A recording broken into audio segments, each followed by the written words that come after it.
Paul, I've heard some rather disturbing reports about you. Such as? Such as the fact that you're spending so much time with people who are nothing but communists. Well, nothing but communists.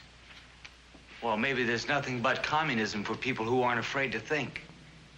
Look, Dad, if you want to find out how I stand on anything, just ask me.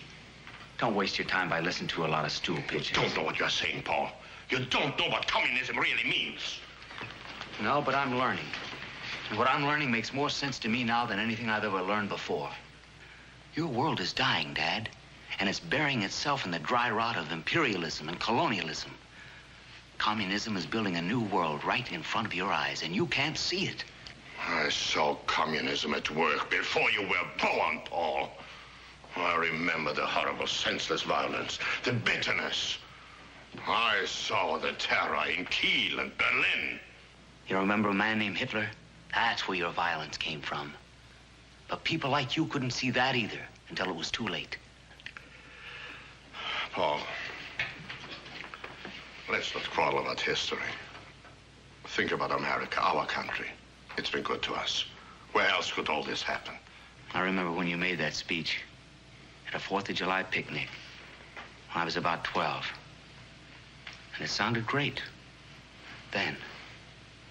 But somehow you flag wavers never get around to mentioning wars and depression, big business government, bigotry, Middle Eastern oil, the China lobby. What's the matter? Don't you read between the headlines?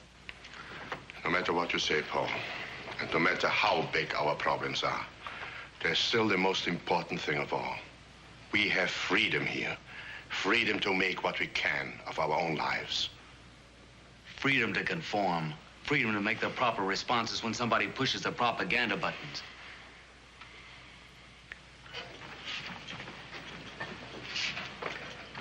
How about your own future? You can't make a living with wild talk like this. In June, you graduate from law school. Aren't you coming into my office then? It wouldn't work, Dad. I want to practice law, but I want to defend those people that really need my help. Not a lot of tax dodgers.